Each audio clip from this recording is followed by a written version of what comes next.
Dans la Fédération nationale des pêcheurs artisanaux, c'est avant tout l'emploi. Aujourd'hui dans le monde, la pêche artisanale représente 12 millions d'emplois, la pêche industrielle seulement 500 000.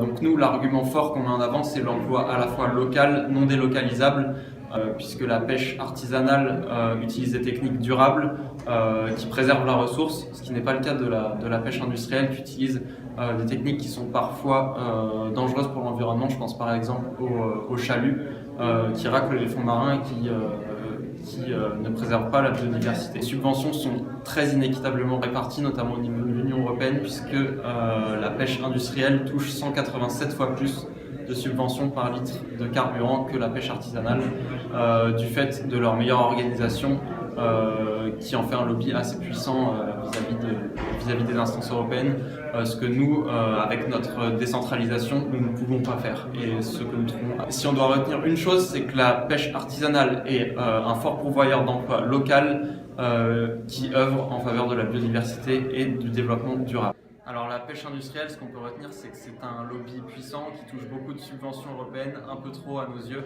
et qui est un danger aussi pour la biodiversité.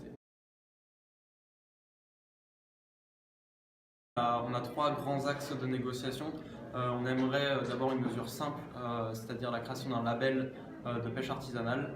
Le deuxième point qu'on aimerait développer, c'est la réallocation des quotas, une réallocation un peu plus juste que ce qui est en mesure actuellement. Et le troisième point, c'est la négociation de zones exclusives de pêche pour les pêcheurs artisanaux qui gèrent la ressource mieux que la pêche industrielle aujourd'hui.